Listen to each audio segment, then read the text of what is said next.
barbecue, sliced beef and bread, ribs and sausage. Good afternoon. I'm Jennifer Noreen, and I run a company called Beyond Brand Collective. And Gary Parker here is my client, who I've been doing some digital marketing for and with alongside. And we are launching a show just for Gary and his barbecue topics today called Barbecue Talk with Gary Parker. And we're doing that because Gary has a lot to say about barbecue.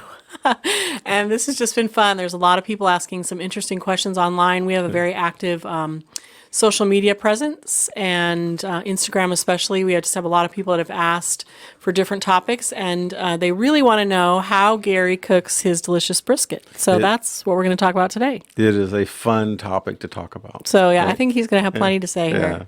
And so I have to give you a little background. I mean, it's probably the most popular question I get asked all the time, right? It's how do you cook a brisket? But I have to tell you, brisket is the funnest, but it's also the hardest to cook. Okay? I'm sure. And because there's a ton to know about it. And I'll be quite honest with you, a lot of the network shows that you might watch around this confuse the tar out of people, right? And because you got to remember those shows are really big advertisements for whatever they're doing, right? And so the basics of what's going on there, what the cut of meat is, right? And when we train people, or when I train people to cook, it's really a progressional process, right?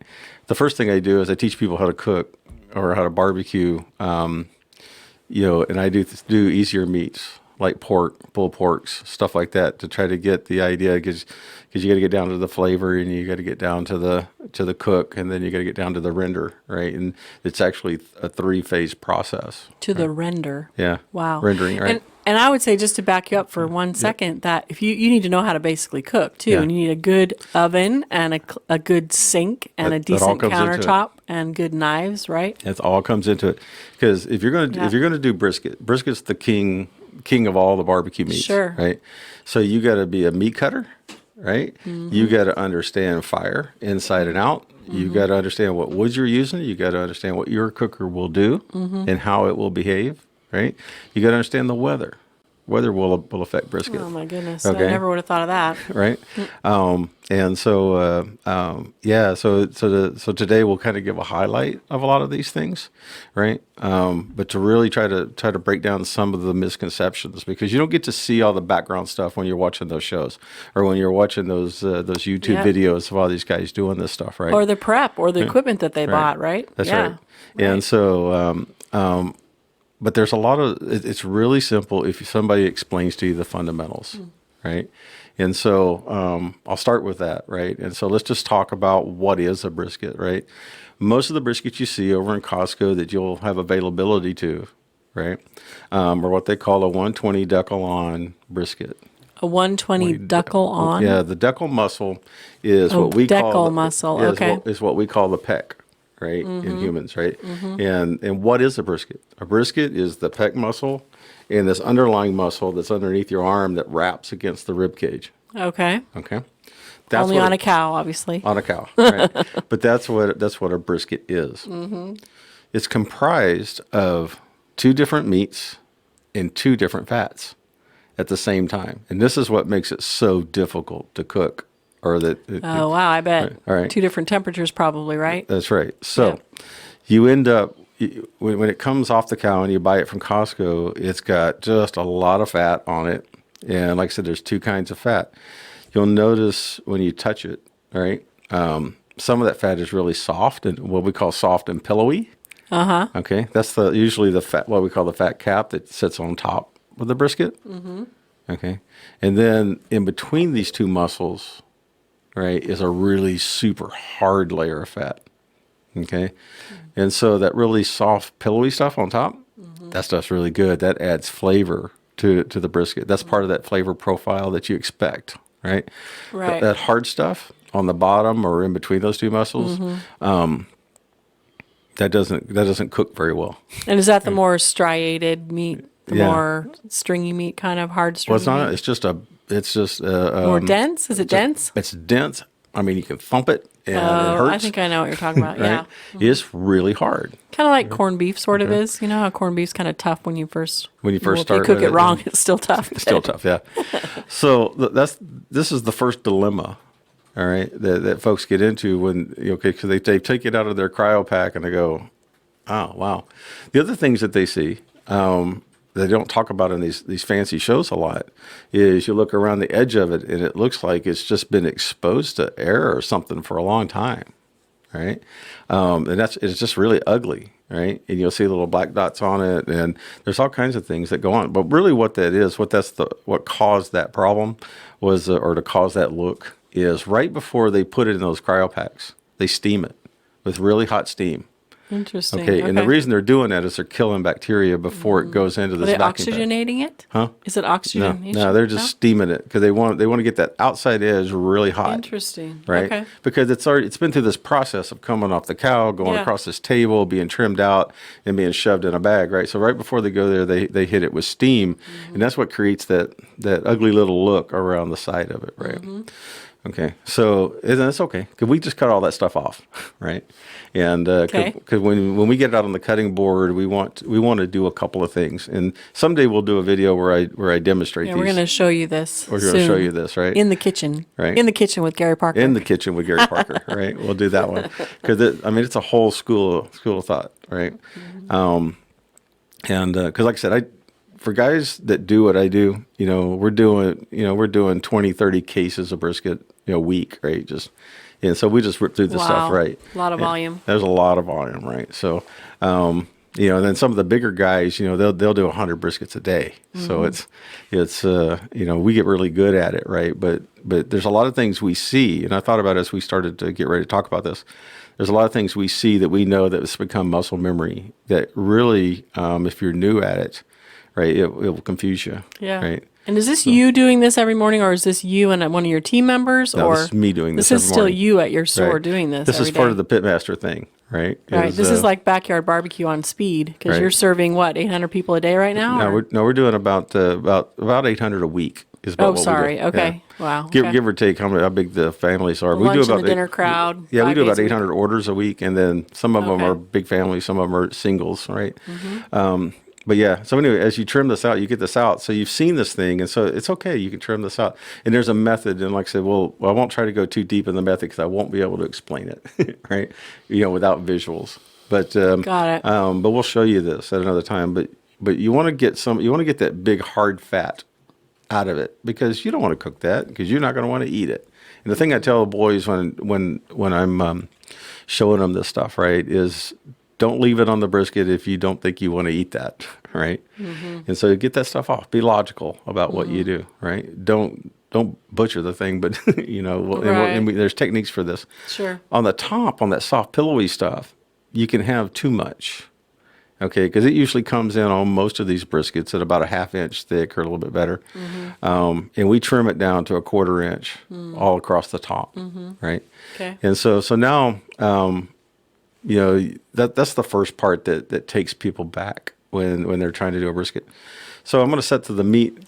Takes them back because they're cutting off some of this meat they just paid a Well, they bunch see of money things for they at don't- Costco. they I see- mean, that's what I would think. They Like, see things they don't understand, right? Yeah. But that's just the way brisket is, interesting. right? Yeah. You got to remember, it's a working muscle. It's actually for many years, it was just a scrap piece that was discarded or turned into hamburger or these kinds of Brisket was. Brisket was. But so yeah. now you're talking about when you do have a brisket from a store, you're cutting off how much of it? Like 20% of it or more? Yeah. Cooking a brisket by from trim all the way through cook process, you can think it's about a 50% loss. Wow. So when you're planning an event and you're serving 50 people, you buy enough brisket almost for 100 because you're going to get rid of. Yeah, we recommend If you ending have the up- right person cooking it, you're going to Yeah. get rid of a decent amount of it. Yeah, Wow. and there's formulas and stuff we can share with that, right? So, a 10-pound brisket will yield 4.5 pounds, right? I mean, it's almost deterministic every Wow, time. I had no idea. Yeah, Wow. and so that's one of the reasons why that's an interesting trivia point. You wonder why brisket is so expensive in barbecue restaurants, right? It's because we're dealing with a 50% loss equation every Right time out we of the- right yeah. out of the Wow, yeah. Okay, so that's how, matter of fact, that's how sausage and all this other stuff started to get into the thing, because people were trying to use as much of the trimmings and everything as they could, right? Because it's so expensive. But anyway, we'll go into that. So the next thing, that people will encounter okay, how do I build a fire, right? How do I cook this thing, right? And what am I doing? And the next thing that we start to talk about in this conversation after trim out is, well, when do you need it done by, right? And Timing, so yeah. and what kind of pit do you got, right? Or what kind of cooker do you have? And it's a big difference. You've seen mine. It's a big professional cooker. It's built to be in a restaurant. It does 600, 800 pounds at a time, right? And so there's that. But what happens if you have if you go to Lowe's or Home Depot and you just get one of the offset cookers, right? And how will it respond, right? And they're all very different in what they do.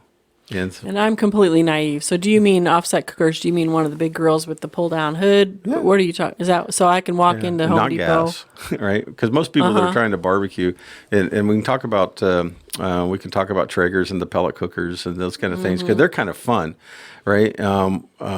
The people who've developed those have really done a good job at taking a lot of this complexity out of barbecuing meats, right? You really got to give those guys a pat on the back for how they've used technology to take out some of the complexity and make it easy for people. And we'll talk about that. In the development of the grills, you mean? In development of the cookers. Yeah. Oh, got you. Okay. Right. Another trivia thing, we call them cookers. Grills Cookers. Note that, Sadie. Yeah, grills are Cookers. something that you put charcoal in and you do hamburgers on over here, right? These are when you're doing barbecue, when you're doing authentic barbecue, it's always an offset smoker. So the firebox is over here, right? And then you have some big cooking area where you're going to put the meats, right? And we control the level of smoke and heat that goes to the meats. It's right? called an offset cooker. Offset cookers, yeah. And do all grills have that? Do all grills have that? Or Grills are cookers grills have and that? cookers are cookers. So if you go to Home Depot, you ask for a cooker with an offset grill, and they would know what you're talking about? They use the word offset. They'll know what you're talking about. Interesting. Right. Okay. So- Wow, I'm getting an education here. Yeah.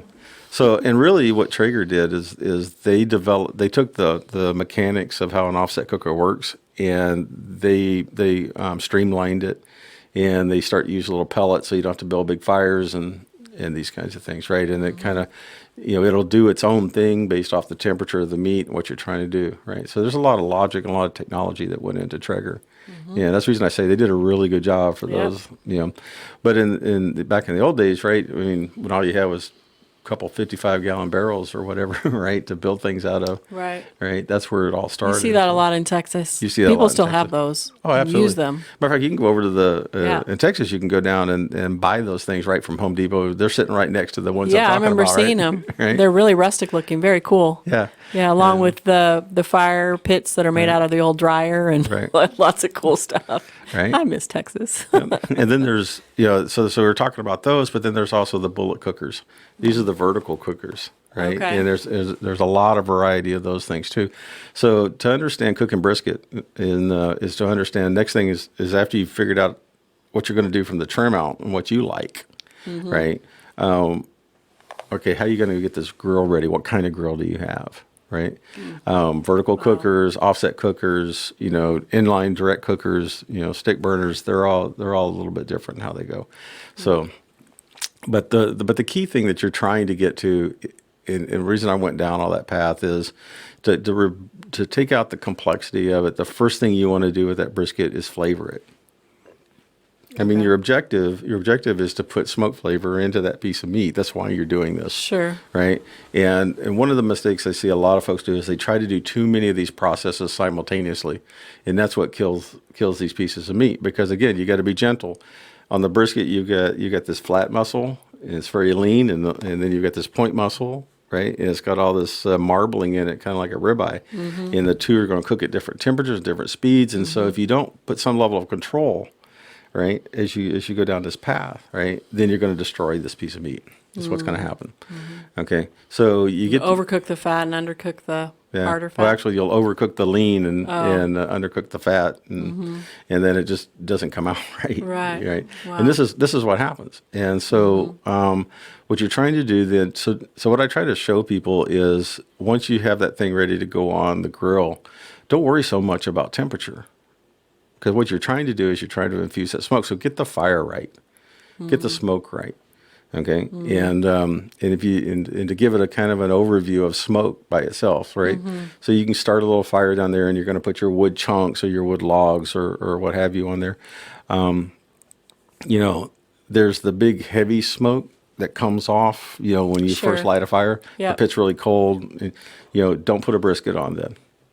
Okay, Too intense. right? Yeah. And because the particle of smoke is really big, right, and it's really green. Right, and it'll have a very bitter type of a taste profile to it. Is it called particle smoke because it actually has too large of particles in it? Yeah, it's just that- it's just new, right? And Yeah, the fire's not interesting. burning efficiently yet, right? And so it's got all kinds of wood and carbon and all these things in it, right? That'll change your profile. So you want to let the fire run for a little bit. Yeah. And you'll notice what happens is it almost becomes translucent with a really fine grain, of smoke, right? That's when it's ready. And the reason I tell people that is because what happens is with that little fine grain, pretty little smoke, right? It hits the pores of the meat. Remember we talked last time Right. about meat when you trim it and all this kind of stuff. Well, you've opened up all the pores of this meat, and so it's ready. It can absorb The flavor. the flavors of those woods that you're using, right? Interesting. And this is the process that begins the smoke ring that you see later in the process, right? When you slice that pretty brisket, it's got that nice little red ring around it. Well, Right. that's all this phase. Okay, is not trying to get it too hot too quick. Just put it in there and let it take on smoke. Yeah, there's a picture of exactly that in your social media pictures that I've seen. It is. It does almost look like something's wrong because it's bright red trim, and you think, is that done? Right. But you're saying is what it's supposed to look like. Yeah, that's the if you can look it up you can Google it or whatever, but that's the Millard process. The what? I think it's called the Millard process. The right? Millard process. Yeah, and that whole thing talks about the interaction of smoke and meat enzymes and these kinds of things that Interesting. create that red. That's a whole show in itself. It's a to talk about scientific that. process or something. Yeah. It is. So we have fun, and again, the idea is to have fun. So don't go too fast. I mean, the whole reason why this thing takes, 12, 13, 14 hours to do these processes is this is the essence of low and slow. Okay. And so don't try to get it too hot too fast. Get it on your cooker, understand your cooker, get that fire kind of going. Make sure you got plenty of fuel for that fire, right? You can't be running out of smoke, right? So you've lost me because you talk about coming in at 5 a.m. and cooking the brisket for the day. Yeah. So are you talking about? So do your people do prep before you get there to cook it? No, so so I when you start get the there, day. are they ready to go? Is No, that I start the day. So I go. They're in the cryo packs that I was talking about, the plastic, right? I go get the number I'm going to cook that day. I get them up on my big table, and that's the first thing I do is I do this trim out process, right? And across 12 or 15 or whatever it is I'm doing that particular session, and then I get them on. Right, and with the fire going, and we get them on the pits, and so I'm doing that because I want to keep my pit closed. There's an old saying, about barbecue, right? If you're Yeah. looking, you ain't cooking, right? And so so the whole idea is I need to get those things on really early because throughout the day, we're going to be doing on my pit. We're going to be doing other things on that pit. So we're going to be opening it. We're going to be closing it, Yeah. and smoke's coming in, smoke's coming out, and so I need, in order to hit that flavor profile that we're after, I need those guys to have some priority time, but just between them, the fire, and the smoke, right? interesting? Yeah. Right. Then, because that's all phase one, right? Right. Is doing the flavoring, right? Yeah. And so you're just bombarding it with smoke, and you're letting that heat come up really gradual. Okay. And it's going to plateau. You're going to have your pit where it's going to plateau up Yep. to about 250 degrees is where you're going to be, right? And it's just going to sit there all day.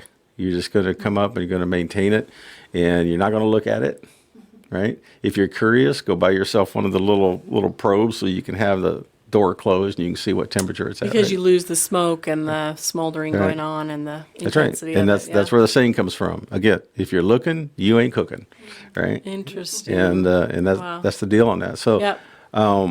The next thing we'll talk about is you get it in there, and I do recommend people temperature probe them, because what you will watch Temperature probe, use like a meat thermometer. like a meat thermometer. You've seen them, in the barbecue sections, Sure. you can stick them in there, and they've got some little thing you can carry on your belt, or there's Right. an app for the phone these days, and you can watch what the temperature, the core temperatures of the meat are doing, right? And that tells you the world. You don't need to look at it after that. And You can do this on your phone now. oh, So yeah. your meat thermometer is in your meat, and you're in the kitchen talking it up, and all of a sudden it beeps at you and tells you, oh, it's getting too hot or It's getting cold. too hot or too cold. Go check your brisket or whatever. Right. These are wonderful Telling tools. you. Again, technology has simplified a lot of this. Us old guys, we do it all by feel and sight and instinct, right? But the new stuff is so cool. the tools to use. There's an app for everything. There's an app for Almost everything. literally. Yeah. But what's really cool about the temperature probing, especially when you're doing brisket, right, is it's not linear, like you think it will be. There's actually a stair step in the process. And so not almost, it will be every brisket when it hits 160 degrees will plateau. Okay. It just will. It will plateau because that's the way that Interesting. meat works.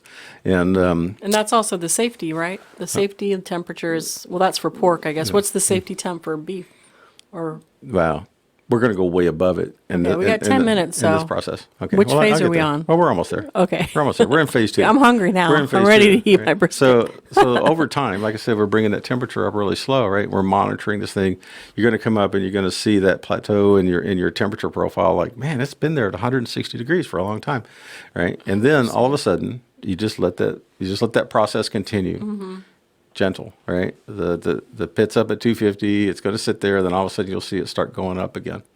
Okay, that's your clue. You're pretty much done flavoring at that point. Interesting. Okay, and you're going to let it sit there and cook for a bit. What about salt and pepper? Have you put spices on this yet? Oh yeah, we did that back when we trimmed it. When you trimmed it, Yeah, got I it. didn't go into all that part because okay. that can be a show in itself too. Yep, I'm right? sure. And so, what I wanted to do was talk about the mechanics. Yeah, right? there's a lot of them. Right. And so now you're coming up out of that plateau. That's when you wrap your briskets. Okay. And there's 3 ways to do that, or you can do none. Some guys will do none. Okay. Guys and gals. Some will use the what we call the pink butcher paper. Okay. And that's really kind of cool because that gives you a different output. All right. And what's special about that butcher paper, unlike regular butcher papers, there's no wax in it. And it's specifically designed to breathe. It's specifically designed for wrapping briskets, okay, and Wow. and allowing the smoke to continue to penetrate, while at the same time creating an environment where it traps the steam, the humidity, okay, and keeps it inside close to the meat. What's that doing? So what we're doing here, this is phase 3, right?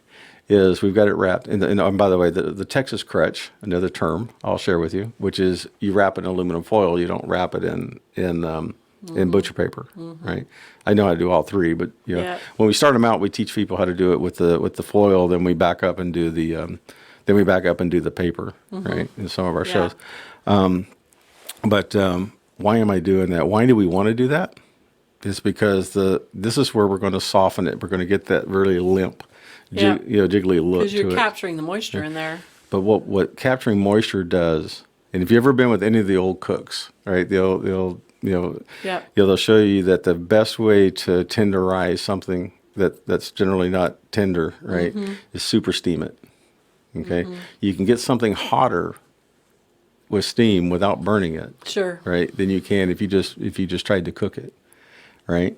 And so that's what wrapping a brisket does Right. is it captures as those fats are melting, right? It's creating steam, right? And what you're trying to do is you're now taking it from that plateau. I take them, okay, up to about 207 to 210. Okay, through this process after they're wrapped, I'm still monitoring the temp. They're coming up, and I let them sit there at not for too long, but Giving away your trade secrets, you know that, right?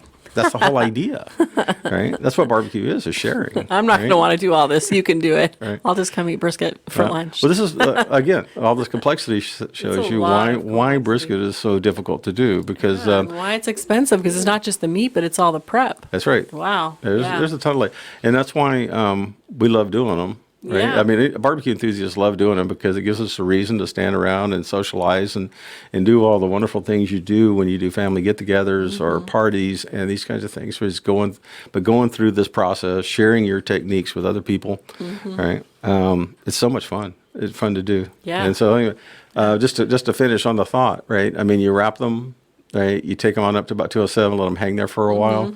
And then it's really critical. After they've been there, I say a while, maybe 30 minutes, I'll let them sit at that temperature. Then I pull them off the pit, right? And we're just going to let them sit for a while. Let them sit for about 30 minutes. That's called the resting phase, right? And what's going on right there is there's a lot of juice that's been generated. A lot of that pillowy fat we talked about in the beginning is melted into the meat. Okay.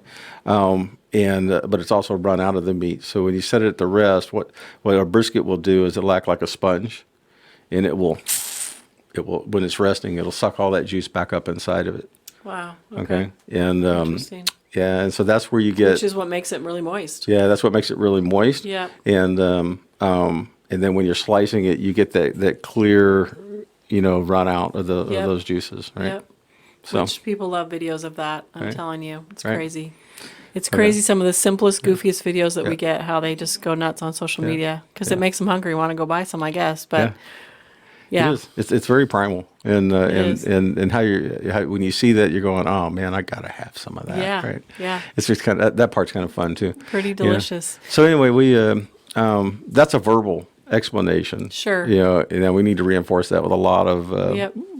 a lot of demonstration. Yeah. So we'll be in the kitchen doing some either go lives or I'm not sure that Sadie wants to set up a brisket kitchen in her studio. I don't think the smell would ever leave, but we'll do that because I agree with you. There's a lot you've covered, and I think it would be helpful to kind of show the different parts. And I think especially the prep because you're talking about the hours it takes versus how long you're actually cooking it and the resting and all that. It's like it's crazy all the time Right. involved. So, Yeah. well, thank you, Gary. Again, this is Gary Parker, and Gary has a restaurant called BBQ to You in Gig Harbor near Point Fosdick, and he serves up between 11 and 8 p.m. every day, correct? That's Brisket, pork, pulled pork ribs, beef ribs, sausage, turkey, their smoked turkey is delicious. Their sauce is delicious. So true Texas barbecue right here in Gig Harbor, Gig- Washington, Gig and Harbor. in serving the surrounding areas as well. They're also on Friday nights in Tacoma at Edison City Ale Edison House. City Ale House. If you want to call ahead in the afternoon and pick up at Edison City Ale House on 56th, that's an option as well if you don't want to drive to Gig Harbor. So Okay. anyway, thanks for listening, and we'll be talking to you again, not quite the same time, but next week at noon. The regular time for the show will be noon, and we will be talking to you every month about a different topic. If you have topic ideas or questions or things you want to hear Gary cover in the show, please leave those in the comments.